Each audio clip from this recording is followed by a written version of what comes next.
বাচ্চার জন্য বাজারের সেরেলাক না কিনে ঘরে বানিয়ে নিন পুষ্টিকর হোমমেড সেরেলাক। আজ আমি বানাচ্ছি 6 মাস প্লাস বাচ্চাদের জন্য হোমমেড সেরেলাক। এজন্য নিয়েছি আতপ চাল, কয়েক ধরনের ডাল এবং 2 ধরনের বাদাম। প্রথমে সব উপকরণ একসাথে নিয়ে পরিষ্কার পানি দিয়ে ভালোভাবে ধুয়ে নিয়েছি।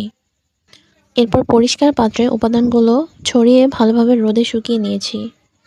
শুকিয়ে গেলে এবার সব উপকরণ কড়াইতে দিয়ে কম আঁচে ভালোভাবে ড্রাই রোস্ট করে নিয়েছি। এতে উপকরণগুলো ভালোভাবে শুকিয়ে যাবে এবং সংরক্ষণ করতে সুবিধা হবে। ঠান্ডা হয়ে গেলে সব কিছু ব্লেন্ডারে দিয়ে একদম মিহি করে ব্লেন্ড করে নিয়েছি। এরপর ছাঁকনি দিয়ে চেলে নিয়েছি যাতে সেরেলাকটা একদম মিহি ও স্মুথ হয়।